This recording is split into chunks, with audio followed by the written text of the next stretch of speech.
At 6 o'clock, new allegations in the Morecambe disaster. A fishing boss claims locals persecuted the Chinese workers. Did Rachel Whittier die of a drug overdose? Police will exhume her body. It is difficult to live with not really understanding or knowing what your daughter died from. For the first time in 50 years, primary schools in Hull will get free school meals. Tonight, Set Free, we meet the 13-year-old boy who spent a year in Guantanamo Bay and hear his account of life inside the camp. What's happening to the dollar? It's fallen to a new low against the pound today. You can get almost $2 to the pound now.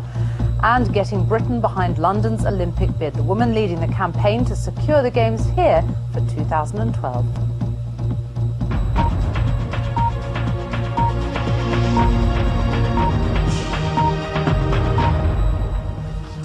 Good evening, welcome to the 6 o'clock news. First tonight, a cockle industry boss speaks out. The director of a Merseyside fishing company who was arrested in connection with the deaths of 19 Chinese cockle pickers last week has denied exploiting them. David Eden, who was released on police bail. The time is very nearly 6:15. A reminder of tonight's top stories. The owner of a Morecambe Bay fishing company has accused local cockle pickers of persecuting the Chinese workers. Rachel Whittier's body is to be exhumed because there are now doubts about whether she really died of a drug overdose. And later on in the programme, news of a big weekend of FA Cup football, including a city derby between Manchester's two troubled teams.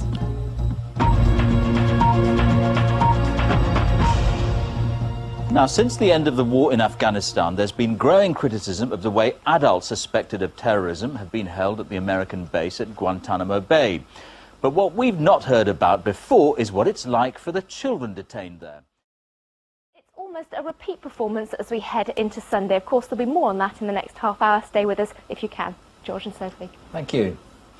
It's nearly 6:30. We'll have the latest on the top stories just before 7. Stay with us. Before that, it's time to join the BBC's news teams across the United Kingdom. Bye-bye. Bye-bye.